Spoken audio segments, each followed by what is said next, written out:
नमस्कार। तो आज के वीडियो लेक्चर में एक्सरसाइज 3 कक्षा 10 के लिए निर्देशांक ज्यामिति। तो यहाँ पर हमारे पास सेकंड जो सम है, निम्नलिखित में से प्रत्येक में k का मान ज्ञात कीजिए यदि तीनों बिंदु सररेखी हो। सररेखी का क्या मतलब है? सररेखी एक सरल रेखा पर है, एक सरल रेखा पर है। तो अब ध्यान से देखिए, ये बिंदु सरल रेखा पर है, क्या इसकी कोई त्रिभुज बन रही है? तो त्रिभुज कब बनेगी?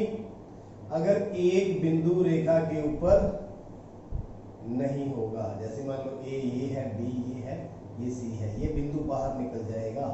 तब जब एक बिंदु रेखा से साइड में होगा तभी त्रिभुज बनेगी। तो इस केस में अगर बिंदु सररेखी है तो त्रिभुज नहीं बनेगी। नहीं बनेगी तो क्या उसका क्षेत्रफल होगा? नहीं होगा। अगर बिंदु सररेखी हो तो क्या होगा? उसका क्षेत्रफल फिर 0 होगा। तो त्रिभुज का क्षेत्रफल 0 होगा, क्योंकि वो त्रिभुज ही नहीं होगी। त्रिभुज ही नहीं होगी तो क्षेत्रफल कितना होगा? 0। तो इस कॉन्सेप्ट को लेकर ये सम हम करने वाले हैं। बहुत से तरीके और भी होते हैं सररेखी प्रूव करने के लिए, कोलिनियर प्रूव करने के लिए, लेकिन हम यहाँ पर त्रिभुज का क्षेत्रफल 0 के बराबर लिखेंगे और k की वैल्यू निकालेंगे। क्योंकि इसके अंदर हमें अभी जो प्रीवियस लेक्चर के अंदर भी हमने क्या सीखा था कि त्रिभुज का क्षेत्रफल किस प्रकार से निकाला जाता है और उसका जो इस्तेमाल है सररेखी प्रूव करने में किस प्रकार से होता है। तो आइए देखते हैं। पहला जो सम है हमारे पास 7 है -2। ये मान लीजिए कोई बिंदु A है, ये कोई B है, 5 और 1, और तीसरा क्या है? 3 और 1। A B C बिंदु सररेखी होंगे यदि त्रिभुज ABC, मतलब ये शीर्ष मान लें अपन, A B और C को का जो क्षेत्रफल है वो कितना हो जाएगा? 0।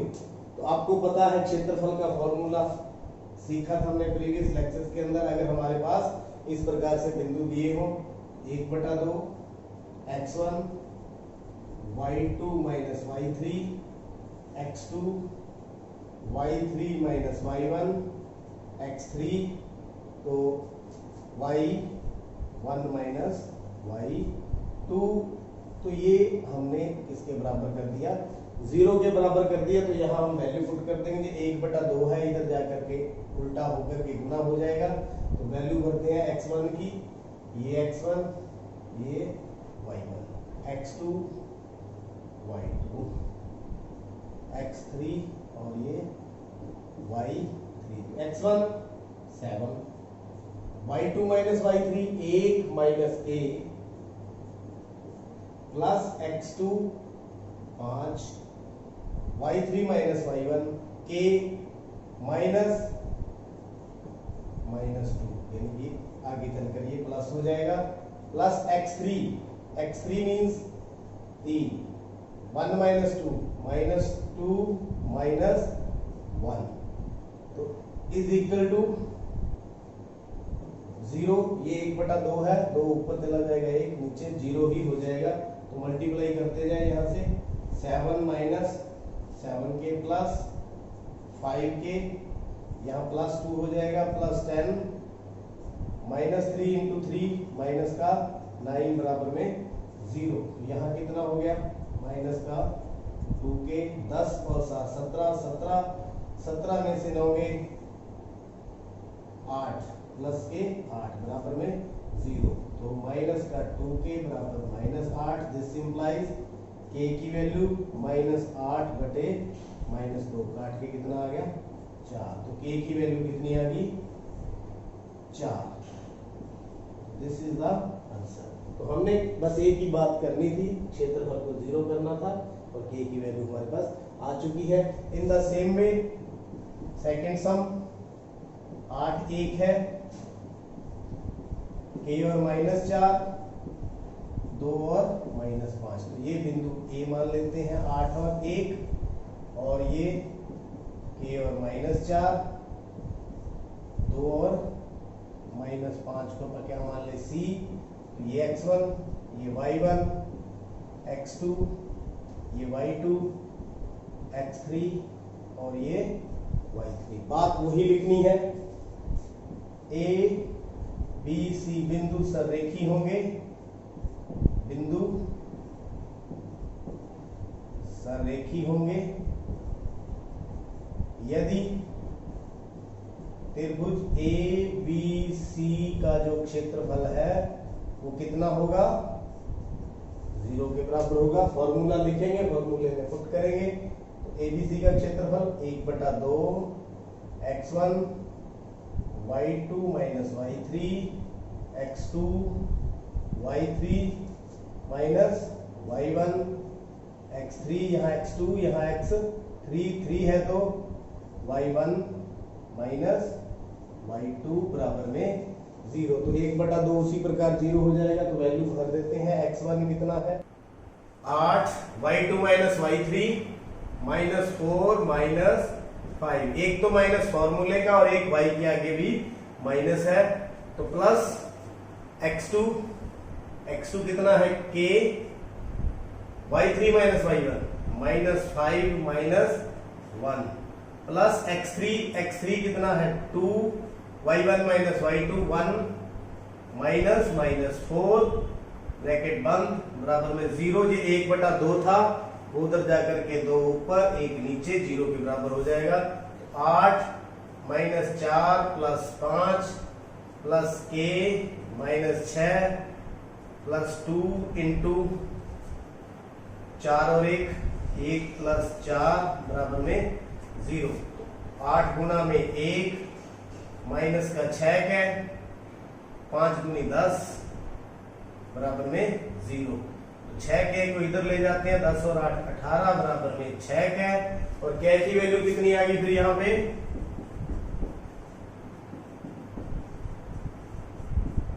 3। कितनी आ गई 3। तो ये आपका आंसर। तो इस प्रकार से अगर हमें k की वैल्यू निकालनी हो और बिंदु सररेखी है, उनका जो क्षेत्रफल है वो 0 होगा और वहां से k की वैल्यू हम निकाल चुके हैं। तीसरा सम हमारे पास है, तो शीर्षों 0,-1 2 1 और 0 3 वाले त्रिभुज की भुजाओं के मध्य बिंदु को मिलाने वाले त्रिभुज का क्षेत्रफल ज्ञात कीजिए और इस क्षेत्रफल का दिए हुए त्रिभुज के क्षेत्रफल के साथ अनुपात ज्ञात कीजिए। तो बहुत आसान है, हमें क्षेत्रफल निकालना है किस किस का। ये हमारे पास त्रिभुज है ए बी सी, मान लेते हैं 0 और -1, 2 और 1 और 0 और 3। तो ये इनके शीर्ष हैं, हमारे पास शीर्ष दिए हुए हैं, तो इसका क्षेत्रफल भी हम निकाल सकते हैं। तो त्रिभुजों के मध्य बिंदु, इनके मध्य बिंदु को मिलाने वाला ये मान लेते हैं डी ई एफ। ये नई त्रिभुज बन गई और ये क्या है मध्य बिंदु है। तो पहले मध्य बिंदु के निर्देशांक ज्ञात करेंगे और फिर इसका हम क्षेत्रफल ज्ञात करेंगे। पहले डी ए बी का मध्य बिंदु है, तो डी के निर्देशांक, डी के निर्देशांक क्या रहेंगे, x बराबर x1 प्लस x2 बटा में 2। तो d के लिए ये x1 हो गया, ये y1, ये x2, ये y2। तो क्या बन गया 0 + 2, ये x1 ये x2 बटा में 2। तो 2 बटा में 2 काट के कितना आ गया 1। x की वैल्यू 1 और y की y1 प्लस y2 बटा में 2। तो ये y1 -1, ये y2, तो 0 बटा में 2 माइनस प्लस को माइनस कट के दोनों, तो 0 आ गया। तो d के निर्देशांक हमारे पास आ गए 1 और 0। तो 1 और 0। इसी तरह E जो है B और C का मध्य बिंदु है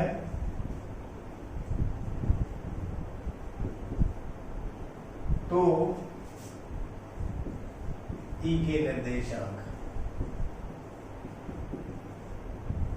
यहां पर भी x बराबर x1 प्लस x2 बटा में 2। यहाँ x1 x2 क्या है, अब b और c है तो यहाँ x1 2 है और x2 कितना है 0। 2 प्लस 0 बटा में 2 मतलब 2 बटा में 2 बराबर में 1। इसी प्रकार y1 प्लस y2 बटा में 2, तो y1 1 है y2 3 है। 1 प्लस 3 बटा में 2, 4 बटा में 2, काट के कितना आ गया 2। ई के निर्देशांक क्या हो गए 1 और 2, 1 और 2। इसी तरह एफ ए और सी का मध्य बिंदु, ए और सी का है तो एफ के निर्देशांक,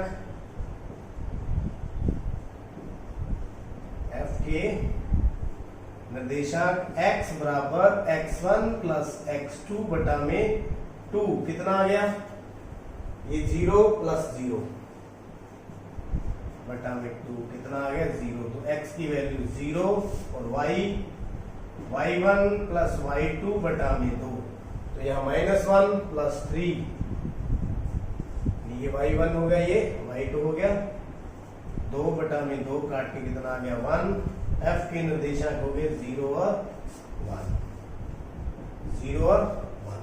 हमें करना क्या है, इस त्रिभुज का क्षेत्रफल निकालना है। उसको मैं अलग से निकाल लेता हूं। अब त्रिभुज कौन सी है DEF, इसको मैं ऐसे अलग से निकाल लेता हूं। ये D, ये E, ये F।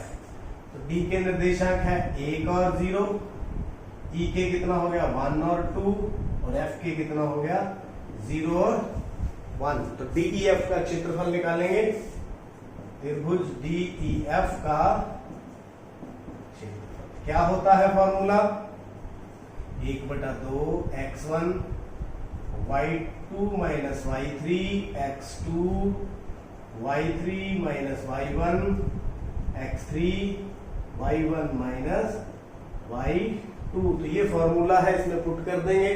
इस त्रिभुज के लिए ये x1 और ये y1, ये x2, ये y2, ये x3 और ये y3। तो यहाँ वैल्यू पुट कर दें, बराबर में 1/2 x1 यानी कि 1, y2 minus y3 2 minus 1, 2 minus 1 x2 1, y3 minus y1 यानी कि 1 माइनस 0। अब चलते हैं x3 कितना है 0 तो plus 0, y1 minus y2 0 minus 2। तो ये धीरे धीरे सॉल्व करेंगे। 1 गुना 1 प्लस 1 गुना 1 प्लस 0, ये हो गया 1/2 ब्रैकेट के अंदर 1 प्लस 1 मतलब 2 बटा में 2, काट के कितना आ गया 1।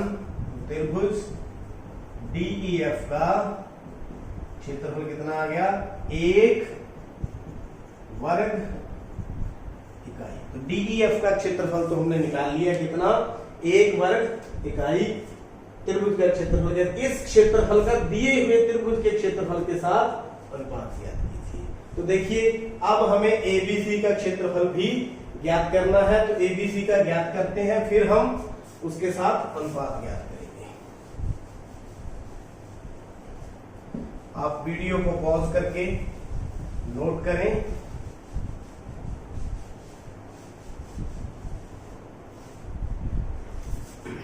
त्रिभुज ABC का क्षेत्रफल फॉर्मूला लिखेंगे 1/2 x1 y2 minus y3 x2 y3 minus y1 x3 y1 minus y2। तो ये फॉर्मूला इसमें पुट कर दें।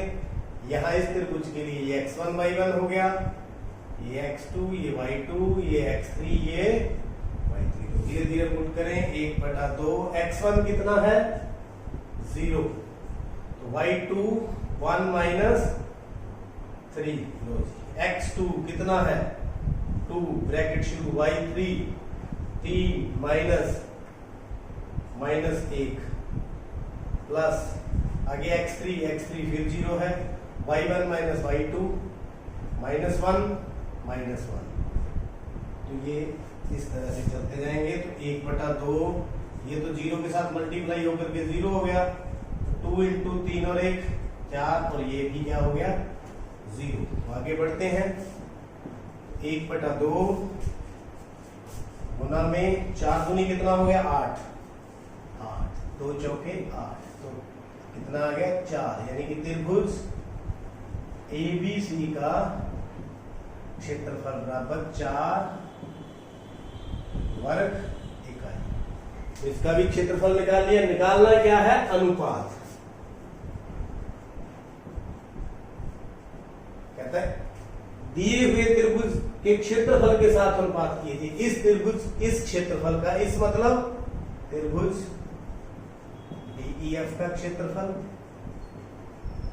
बटा में त्रिभुज ABC का क्षेत्रफल। तो अनुपात इस प्रकार से, इसका क्षेत्रफल 1 है, इसका कितना है 4, अनुपात हमारे पास कितना आ गया 1:4 उत्तर। तो उम्मीद करता हूं किस प्रकार से ये सम हमने निकाला क्षेत्रफल का फॉर्मूला लगाते हुए आपको अच्छी तरह से समझ आ चुका है।